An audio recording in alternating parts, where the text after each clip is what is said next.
Magellan determined, while abnormally large for space dust, the object didn't pose a direct threat, as it wasn't on an intercept course.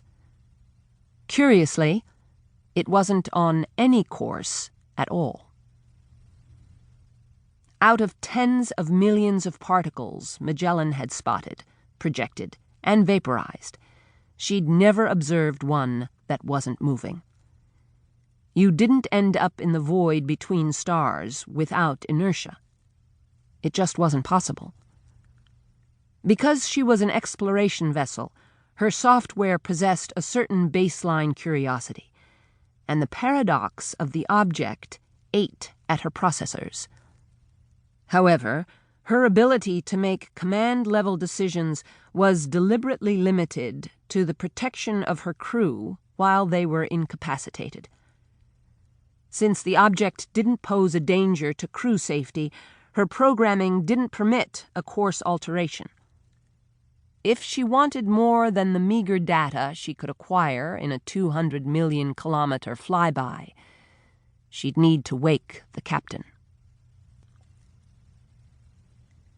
Safely waking from cryosleep was a 2-hour ordeal. As the body slowly warmed, neurons fired with the vigor of an asthmatic 4x400 relay team. Imagine the pricking needle sensation felt when an arm falls asleep and map it over one's entire body. If that weren't enough, the sluggish metabolism of cryo caused a buildup of the same toxins that result from a 3-day bender. This marked Allison Ridgeway's 60-second cycle.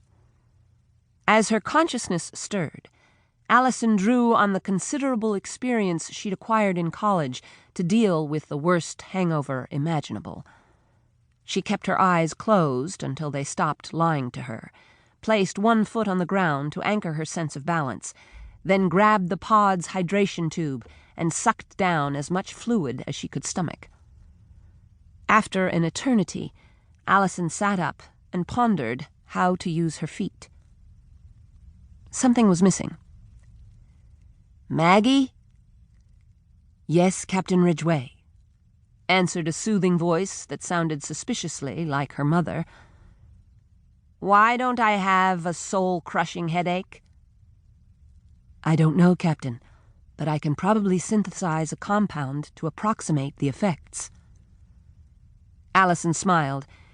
It was tough knowing if Maggie, as she liked to call the ship, was still naive, or if she had developed a dry sense of humor. She suspected the latter. "How long have I been out?" 3 weeks, 2 days, 7... 3 weeks? She asked. Crews woke for 1 week per year to keep their minds fresh. They'd gone through the cycle less than a month ago. "We just crossed the 30. We won't reach Solanas B for 8 months. "That's correct, Captain.